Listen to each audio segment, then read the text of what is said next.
This is Hans Holzer in Rye, New York, at the beautiful 19th century home of Mr. and Mrs. Smythe.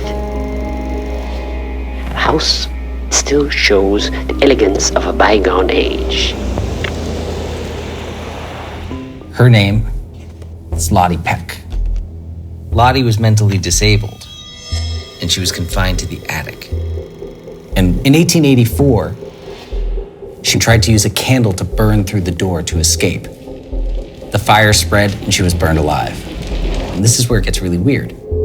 Barbara Berendt found a painting one of the past owners, Molly Guillaume, had made of Lottie, and she hung it in the home.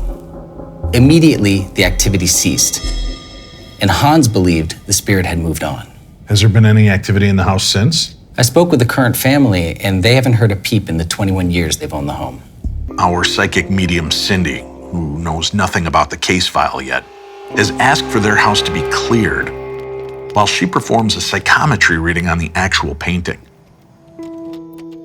Psychometry is a form of extrasensory perception, ESP, where a medium can actually pick up on the history of an object just by touching it. Hans Holzer believed that this strategy, when employed by the right medium, could actually provide some insights into a haunting.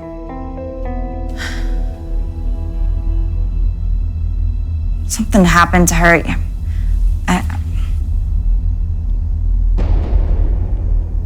I just keep hearing my father, my father, my father. I didn't do it. There's a period where she's confined to one room, or she's punished or locked in a room. There must have been a window that she could see out of.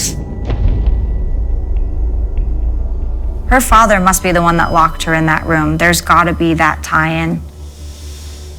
What is wrong with this painting though? It feels different. Is it like a recreation or a remake of the original painting? This painting was created from an original picture. Mm-hmm.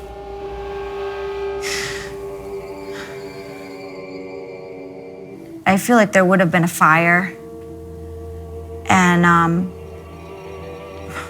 this fire was 100% intentional. I do not think it's an accident. Do you understand that part where I can't get out? I can't get out. Okay.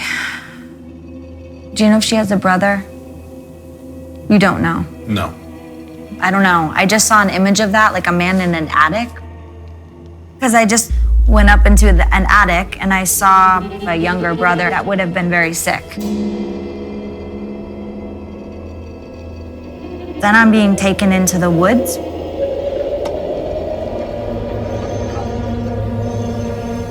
Man, this is so weird.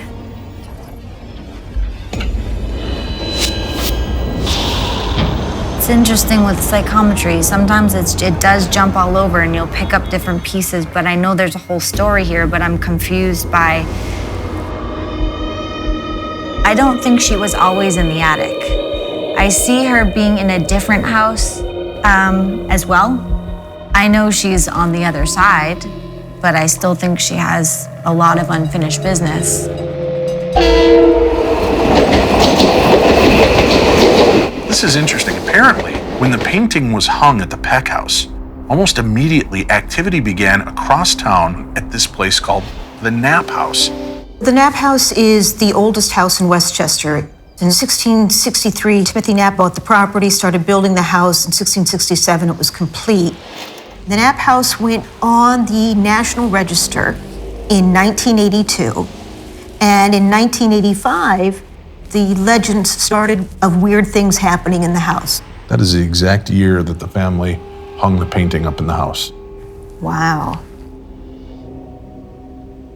I just know that I try not to ever be in the Knapp House, A, by myself, and definitely not once the sun goes down.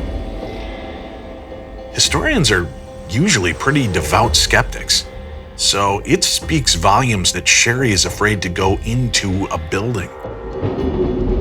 Sherry's put us in touch with a colleague of hers who will meet us there tonight. So for the first time, Cindy and I get an actual peek inside this Knapp house. Yeah. There's something going on. We're in the right place. I had a chance to talk earlier with Sherry, and she's not comfortable in this house. She does not like to be here, and she will be in and out quickly before dark. What's your experience?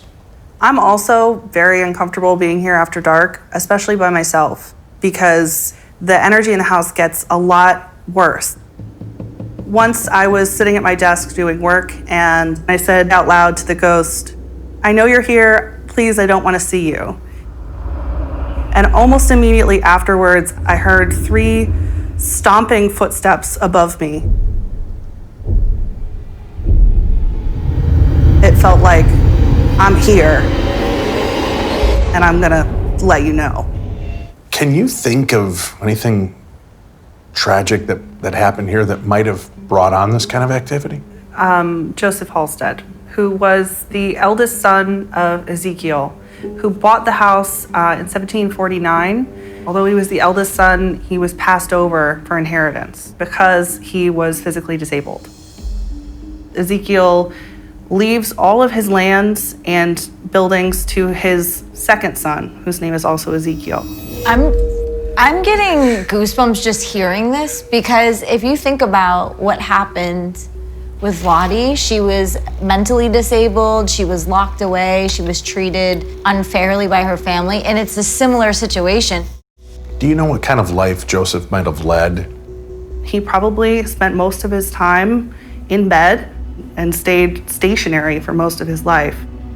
I was doing a lot of work with our collection up here, and I had to spend a lot of time alone.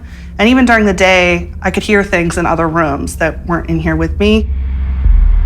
Scraping noises, creaks, or I would hear the doors open and shut. Do you ever have a concern that the energy might follow you home? It's been something I've worried about, and it's a real concern, because if it can move from Lottie's house to here, then why wouldn't it be able to move from here to somewhere else? it definitely concerns me. But this is the room that I felt most uncomfortable in. This room over here. This room is so creepy. I'm really uncomfortable in here. I kept seeing the white room, and then I was seeing windows. There was a window that I was saying she could look out. I think Lottie was bringing me here.